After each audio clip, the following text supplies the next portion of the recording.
Қайырлы күн достар, бүгін біз шах плов пісіреміз.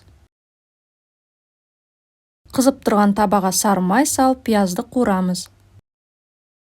Ірі етіп туралған сиыр етін салып, қуырамыз 10 минуттай.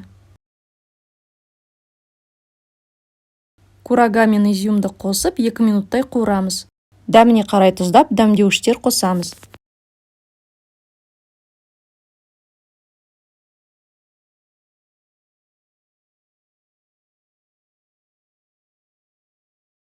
Қайнап тұрған суға күрішті салып, 7 минут қайнатамыз. Күріш пісіп кетпеу керек.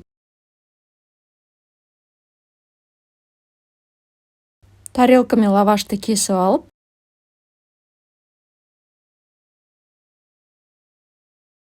форманы сары маймен майлап лавашты жаямыз.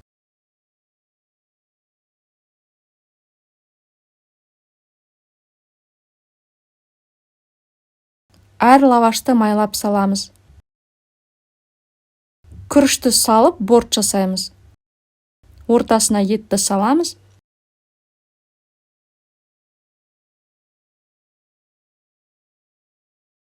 Үстін күрішпен жабамыз.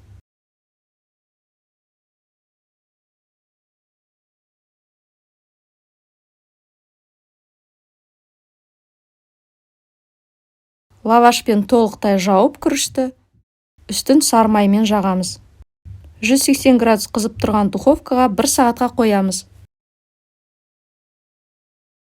Біздің плов дайын болды. Астарыңыз дәмді болсын. Рецепті ұнаса лайк басып, каналыма жазылыңыз.